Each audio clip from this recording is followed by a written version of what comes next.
ಹೊನ್ನಾವರ ತಾಲೂಕಿನಲ್ಲಿ ಅತಿಯಾದ ಮಳೆಯಿಂದ ಉಂಟಾಗಿರುವ ಕೃಷಿ, ತೋಟಗಾರಿಕೆ ಬೆಳೆ ಹಾನಿಗೆ ಸೂಕ್ತ ಪರಿಹಾರವನ್ನು ರಾಜ್ಯ ಸರ್ಕಾರವು ನೀಡುವಂತೆ ಬಿಜೆಪಿ ರೈತ ಮೋರ್ಚಾ ಘಟಕದಿಂದ ಜಿಲ್ಲಾಧಿಕಾರಿಗಳಿಗೆ ತಹಶೀಲ್ದಾರರ ಮೂಲಕ ಮನವಿ ಸಲ್ಲಿಸಿದರು. ತಾಲೂಕಿನ ಮೂಡ್ಕಣಿ ಸೇರಿದಂತೆ ವಿವಿಧ ಭಾಗಗಳ ರೈತರ ಜಮೀನಿಗೆ ಭೇಟಿ ನೀಡಿ ಹಾನಿಗೊಳಗಾದ ರೈತರೊಂದಿಗೆ ಸಂವಾದ ನಡೆಸಿ ಸಾಂತ್ವನ ಹೇಳಿದರು.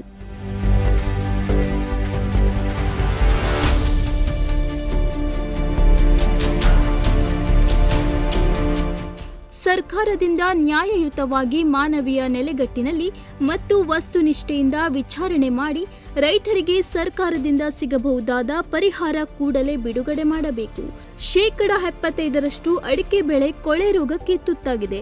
ಬೆಳೆಗಾರರು ಆರ್ಥಿಕ ಮತ್ತು ಸಾಮಾಜಿಕ ಸಂಕಷ್ಟಕ್ಕೆ ಒಳಗಾಗಿದ್ದಾರೆ. ಸರ್ಕಾರ ಘೋಷಿಸಿರುವ ಪರಿಹಾರವು ಯಾವ ರೀತಿಯಿಂದಲೂ ಸಹಾಯ ಮಾಡುವ ಸಾಧ್ಯತೆಗಳು ಕಾಣುತ್ತಿಲ್ಲ. ಈ ಭಾಗದ ರೈತರು ಆತಂಕಕ್ಕೊಳಗಾಗಿದ್ದಾರೆ.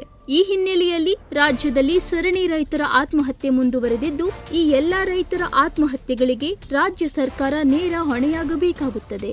ಸರ್ಕಾರವು ವೈಜ್ಞಾನಿಕವಾಗಿ ಮತ್ತು ವಸ್ತುನಿಷ್ಠೆಯಿಂದ ಬೆಳೆಹಾನಿ ಸಮೀಕ್ಷೆ ನಡೆಸಿ ಅಧಿಕಾರಿಗಳಿಂದ ವರದಿ ಪಡೆದು ಸರ್ಕಾರಕ್ಕೆ ಶೀಘ್ರವಾಗಿ ವರದಿ ಸಲ್ಲಿಸಬೇಕು ಎಂದು ಜಿಲ್ಲಾಧಿಕಾರಿಗಳಿಗೆ ನೀಡಿದ ಮನವಿಯಲ್ಲಿ ಉಲ್ಲೇಖಿಸಲಾಗಿದೆ.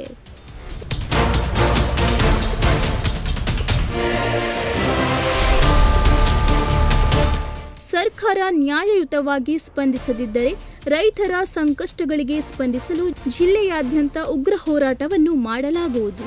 ಸರ್ಕಾರವು ಕಳೆದ 27 ತಿಂಗಳಲ್ಲಿ ರೈತ ವಿರೋಧಿ ನೀತಿಯನ್ನು ಪ್ರದರ್ಶಿಸುತ್ತಿದೆ ಎಂದು ಅಸಮಾಧಾನ ವ್ಯಕ್ತಪಡಿಸಿದರು. ತಹಶೀಲ್ದಾರ್ ಪ್ರವೀಣ್ ಖರಾಂಡೆ ಮನವಿ ಸ್ವೀಕರಿಸಿದರು. ಬಿಜೆಪಿ ರೈತ ಮೋರ್ಚಾ ರಾಜ್ಯ ಪ್ರಧಾನ ಕಾರ್ಯದರ್ಶಿ ಡಾಕ್ಟರ್ ನವೀನ್, ಬಿಜೆಪಿ ಜಿಲ್ಲಾಧ್ಯಕ್ಷ ಎನ್ಎಸ್ ಹೆಗಡೆ, ಮಾಜಿ ಶಾಸಕ ಸುನಿಲ್ ನಾಯ್ಕ್, ರಾಜ್ಯದಲ್ಲಿ 40,777 ಹೆಕ್ಟೇರ್ ತೋಟಗಾರಿಕೆ ಬೆಳೆಗಳಿಗೆ ಹಾನಿಯಾಗಿದೆ. ತಾಲೂಕಿನ ತೋಟಗಾರಿಕಾ ಬೆಳೆಯಾದ ಅಡಿಕೆಗೆ ಕೊಳೆ ರೋಗ ಬಂದಿದೆ. ಈ ಬಗ್ಗೆ ಸರ್ಕಾರದಿಂದ ಸೂಕ್ತ ಪರಿಹಾರ ಒದಗಿಸುವಂತೆ ಜಿಲ್ಲಾ ಉಸ್ತುವಾರಿ ಸಚಿವರಲ್ಲಿ ಮನವಿ ಮಾಡಿದರು.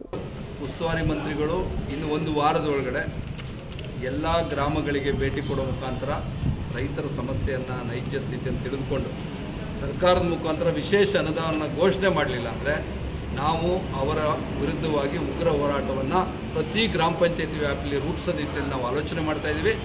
ಉಸ್ತುವಾರಿ ಮಂತ್ರಿಗಳು ಎಚ್ಚೆತ್ತುಕೋಬೇಕು ಅಂತ ಒತ್ತಾಯ ಮಾಡ್ತಾ ಇದ್ದೀವಿ. ಧನ್ಯವಾದ. ಯಾಕಂದರೆ ಇಲ್ಲಿಯ ಸಚಿವರು ಕೇವಲ ಅವರು ಮೀನುಗಾರಿಕೆಗಷ್ಟೇ ಸೀಮಿತ ಆಗಿರ್ತಕ್ಕಂಥದ್ದು. ಇವತ್ತು ರಸ್ತೆಗಳು ಅಭಿವೃದ್ಧಿ ಭಾಗವಾಗಿ ಶೂನ್ಯ ಇಟ್ಕೊಂಡು ಇವತ್ತು ಕೇವಲ ಮೀನುಗಾರಿಕೆಗೆ ಏನು ಸಮಸ್ಯೆ ಆಗ್ತದೆ ಅದಕ್ಕೆ ಅವರು ಸಹಾಯ ಹಸ್ತ ಮಾಡುವಂಥ ಕೆಲಸ ಮಾಡ್ತಾ ಇದ್ದಾರೆ. ನಾನು ಅವರಿಗೆ ನೇರವಾಗಿ ಹೇಳಿಕ್ಕೆ ಬಯಸ್ತೇನೆ, ನೀವು ಎಲ್ಲ ಇಲಾಖೆಗಳನ್ನು ಪರಿಶೀಲನೆ ಮಾಡಿ ಇಲ್ಲಿ ನ್ಯಾಯ ಕೊಡಬೇಕಾಗಿರ್ತಕ್ಕಂಥ ಅನಿವಾರ್ಯತೆ ಇದೆ. ಕೇವಲ ಇದು ಒಂದೇ ಅಲ್ಲ, ಕೃಷಿ ಅತ್ಯಂತ ಪ್ರಧಾನವಾಗಿರ್ತಕ್ಕಂಥದ್ದು ನಮ್ಮ ಜಿಲ್ಲೆಗೆ. ಇಡೀ ನಮ್ಮ ಜಿಲ್ಲೆ ಕೃಷಿಯೇ ಪ್ರಧಾನ. ಆ ಪ್ರಧಾನಕ್ಕೆ ನೀವು ನ್ಯಾಯ ಕೊಡುವಂತ ಕೆಲಸ ಸಚಿವರು ಮಾಡಬೇಕು. ಈ ವೇಳೆ ಮಾಜಿ ಸಚಿವ ಶಿವಾನಂದ್ ನಾಯ್ಕ್, ಬಿಜೆಪಿ ರೈತ ಮೋರ್ಚಾ ಜಿಲ್ಲಾಧ್ಯಕ್ಷ ರಮೇಶ್ ನಾಯ್ಕ್, ಬಿಜೆಪಿ ಮಂಡಲ ಅಧ್ಯಕ್ಷ ಮಂಜುನಾಥ್ ನಾಯ್ಕ್, ರೈತ ಮೋರ್ಚಾ ಜಿಲ್ಲಾ ಉಪಾಧ್ಯಕ್ಷ ಅನಂತಮೂರ್ತಿ ಹೆಗಡೆ, ಜಿಲ್ಲಾ ಪ್ರಧಾನ ಕಾರ್ಯದರ್ಶಿ ಮೂರ್ತಿ ಹೆಗಡೆ, ಮಂಡಲದ ಕಾರ್ಯದರ್ಶಿ ಗಣಪತಿ ಗೌಡ ಚಿತ್ತಾರ್, ಯೋಗೇಶ್ ಮೇಸ್ತಾ, ರಾಜು ಭಂಡಾರಿ, ಪಟ್ಟಣ ಪಂಚಾಯತ್ ಉಪಾಧ್ಯಕ್ಷ ಸುರೇಶ್ ಹೊನ್ನಾವರ್, ಉಲ್ಲಾಸ್ ನಾಯ್ಕ್, ಶ್ರೀಕಾಂತ್ ನಾಯ್ಕ್ ಭಟ್ಕಳ್, ಜಗದೀಶ್ ನಾಯ್ಕ್ ಮತ್ತಿತರರು ಇದ್ದರು. ನಾಗರಾಜ್ ನಾಯ್ಕ್, ನುಡಿಸಿರಿ ನ್ಯೂಸ್, ಹೊನ್ನಾವರ.